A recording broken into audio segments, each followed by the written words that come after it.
Red Glass by Laura Rousseau, Chapter 17, Following the Moon. I clutched my backpack on my lap while Rodrigo locked my door, slammed it shut, and hopped into the front seat. In the driver's seat sat what looked like an aging prostitute from a movie. She wore a sequined halter top that barely contained her massive breasts and stomach rolls. Her fingers, draped casually over the hot pink fur of the steering wheel, were bedecked in gold rings and 2-inch long sparkly fingernails. She eyed me in the rear view and raised one eyebrow, a hairless black sliver of eyeliner. Then she slammed her foot down on the gas and sped down the deserted street. "So, Rodrigo," she bellowed, "tell me, who is this? Your girlfriend?" Rodrigo glanced back at me and grinned. "She's from the north. Her name's Sophie." "Welcome to Guatemala, Sophie." She made a screeching hairpin around a corner. "I'm Marta, this crazy kid's aunt." "Nice to meet you." I wondered where we were going, where I would sleep. We passed some small motels, and I considered asking Martha to drop me off, but changed my mind once I noticed the gangs of guys slouched on the street corners and the women in tight leggings and 4-inch heels leaning against the concrete walls. Being inside this car with two almost strangers seemed safer than being on the street. A pair of baby shoes and a cascade of gold crosses swung from the mirror. In their midst dangled an orange flower deodorizer, which made the air smell like a gas station bathroom. Barbie doll pink fur carpeted everything, the dashboard and front seats and steering wheel. Martha shouted over the pounding music and broken muffler. "You will stay with us tonight, Sophie. Here you have your house. It is humble and not what you're used to in your rich country, but all that we have to offer is yours." "Thank you," I called back. Maybe she wasn't a prostitute after all. She seemed too motherly. The brakes screamed again, more rubber burned, and we lurched forward, and then stopped.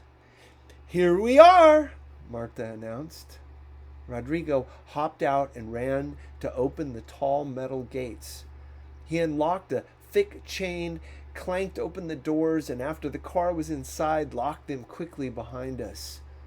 Two dogs bounded up to me, growling and foaming at the mouth, until Rodrigo kicked them away. There would be no sneaking out of this house once I was inside, that was clear. We walked through a weedy lot piled with concrete blocks and metal pipes into a kitchen that felt like an unfinished basement. A single bare bulb lit the raw cement walls and floor. Martha whirled around the kitchen, fixing us tortillas with beans and cheese. When I asked for limes, she was very apologetic that she had none. I devoured the food anyway. She asked me a million questions about my country, as though she'd been waiting a long time for an expert like me.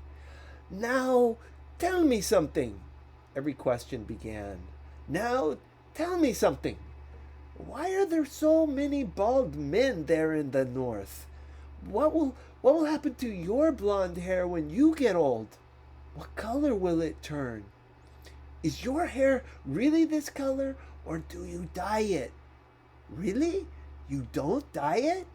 Well, how did your eyes get this color? You didn't dye them either. Really? Do things look the same to you, or is everything blue?" After every answer I offered, her eyes widened for a moment, as if she was deeply impressed. Then she made a joke and slapped the table.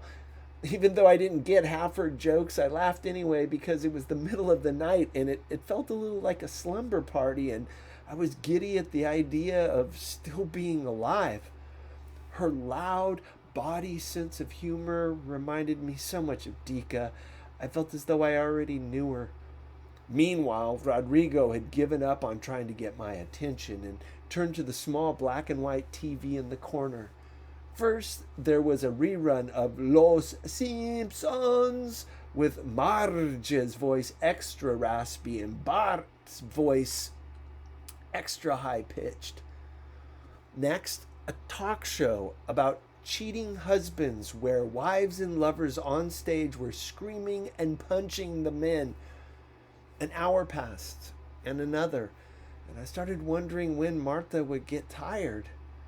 Earlier, I'd asked her what she did for a living, and she said, "You know, a little of everything. I sew, made this shirt. Took me forever to sew on these tiny sequins." Then she changed the subject to her good-for-nothing boyfriend who stayed out with a different woman every night and staggered home drunk in the afternoons for naps until she got the dogs, that is. After that, he only sometimes stumbled to the gate, begging and pleading and swearing he'd give up his evil ways. Once in a while, if she was in the mood, she held back the snarling dogs and let him in. Every time I blinked, my eyes wanted to stay shut, but I didn't have the heart to interrupt her. Eventually, she started yawning. "Oh, look at the time, Sophie. Wait here while I get your bed ready." On the talk show, a large woman was bashing a skinny man on the head with her purse, and the security guards were making a half-hearted attempt to hold her back. It looked staged, but still made me chuckle sleepily. Rodrigo stared at me. "My aunt was right. Your eyes are amazing. Your dad must be a thief."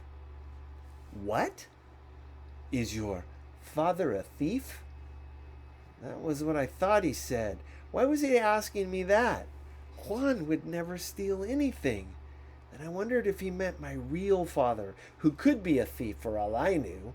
A thief wasn't too far from a drug dealer and a child abandoner, but I decided he wasn't my real father anyway. Juan was. "No," I said finally. He lowered his voice to a whisper. "Then who stole the stars out of the sky and put them in your eyes?" I wished I knew how to say cheese ball in Spanish. I fake laughed. Ha ha ha. I remembered Angel's hand on the blue tablecloth that night in the restaurant. "I know exactly what color your eyes are, Sophie." "If you get cold tonight," Rodrigo whispered, "my room is right across from yours." "Don't count on it, amigo."